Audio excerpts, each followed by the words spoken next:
A 100-year-old man lived a quiet, reclusive life, but was caught in a sudden tragedy and eventually beaten to death by a gang of teenage delinquents. One day, the centenarian Dio was trying to catch a ride to a store to buy some bread to get something to eat. It was rush hour, traffic was heavy, and the cars on the road were barely moving. Dio waited patiently, but suddenly the car behind him rear-ended him. Luckily, he managed to jump out in time and avoid injury. Unhurt, Dio tried to look for another ride to the store, but to his shock, the teenage driver refused to admit fault and even demanded compensation. The driver was a 17-year-old delinquent named Jotaro, who was known for eating at restaurants without paying. Dio thought it was ridiculous and believed he could rely on the law he had studied when he was younger to set things right. Unexpectedly, Jotaro suddenly punched him and knocked him flying. Dio dropped to his knees, hoping to settle the fight by begging for mercy, but Jotaro had no intention of stopping.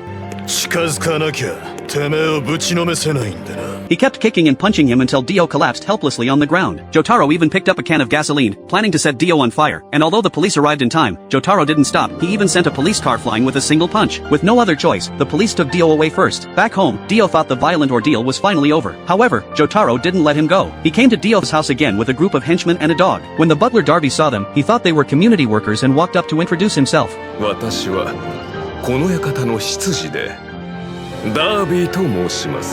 But right after he spoke, he was knocked unconscious by a single blow from Jotaro. The bodyguard Kenny G was even worse off. Before he could fight back, he was bitten by the dog and passed out on the ground. Although one bodyguard fought back desperately and managed to kill a dog and a street barbecue vendor, he was eventually killed when the French knight with hair that made him look taller stabbed him through the head with a sword, reducing him to ashes on the spot. Jotaro grabbed the last bodyguard and threatened to end the fight quickly.